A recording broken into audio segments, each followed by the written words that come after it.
and it must be shared. What is happening in Canada in less than 2 months is nothing short of a massive genocide. On March 17th, 2023, eligibility requirements for medical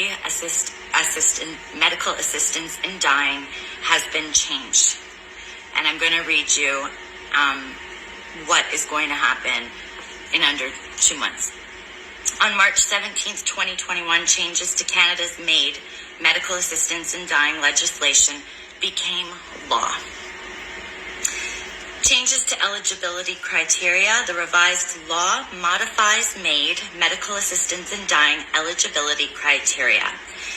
As of March 2021, persons who wish to receive MAID must satisfy the following eligibility criteria: be 18 years of age or older and have decision-making capacity, be eligible for publicly funded healthcare services, make a voluntary request that is not the result of external pressure, give informed consent to receive MAID, meaning that the person has consented to receiving MAID after they have received all the information necessary to make this decision.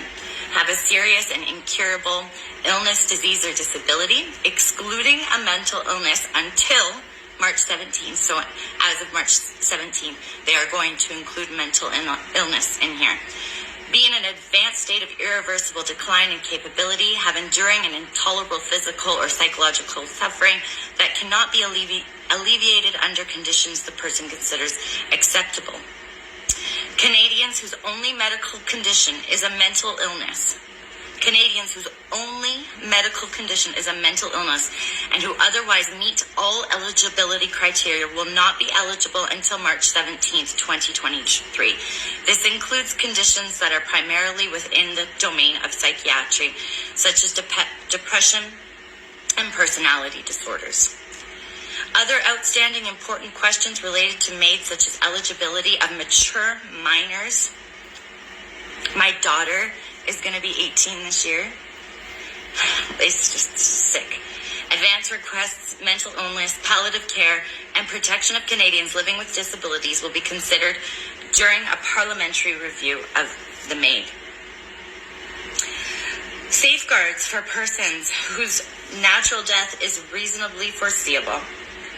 Requests for MAID must be made in writing. A written request must be signed by one independent witness and must be made after the person is informed that they have a grievous and irremediable medical condition.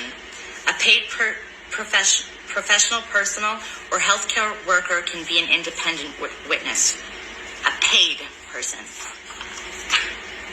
can be your witness, can sign off on this. So you can just pay somebody to give you the green light. This is terrifying. Their requirement for a minimum 10-day reflection period has now been removed. This means that individuals whose natural death is reasonably foreseeable no longer have to wait 10 days between the approval of their MAID medical assistance in dying. The final consent, the revised law, now allows the waiver of the requirement to provide final consent immediately before receiving MAID for patients whose death is reasonably foreseeable. Where the person has been assessed and approved to receive MAID, the person is at risk of losing decision-making capacity before their preferred date, so they might change their mind. The person makes an arrangement in writing with their practitioner to waive final consent, and according to which the practitioner will administer MAID on their preferred date if they have lost the capacity to provide final consent at that time. I also want to know who can help. Want you to know who can help in dying. Who can provide medical assistance in dying? And this is straight off the Government of Canada's website. You can go find this information for yourself. Physicians, nurse practitioners. Those who can help provide MAID also include pharmacists and pharmacy technicians and assistants, family members, or other people that you ask to help, healthcare providers who help physicians or nurse practitioners. These people can assist in the process without being charged under criminal law.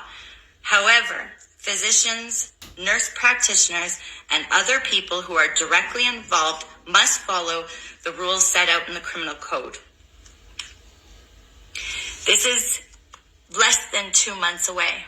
Minors, the 18-year-olds, can make this decision provided they are given informed consent and they have the mental capacity to do so, which means moms, dads, you won't have a say if your child wants to take their life.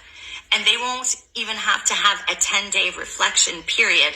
They can make that decision immediately before being given this kill shot. There are so many people who have suffered over the last few years. There are people who have lost their jobs. There are people who are injured. And I've interviewed several people who have actually been offered MAID because, they have such pain and are living with this pain. And there are actually doctors out there who are saying, well, this is a way out. This is something that we all need to be made aware of. This video needs to be shared everywhere. Parents need to be made aware of this. People need to be made aware of this. And for anyone who is struggling, and I know there's so many people out there who are struggling right now, there is hope and there is a way out. And I promise you that everything is temporary. And we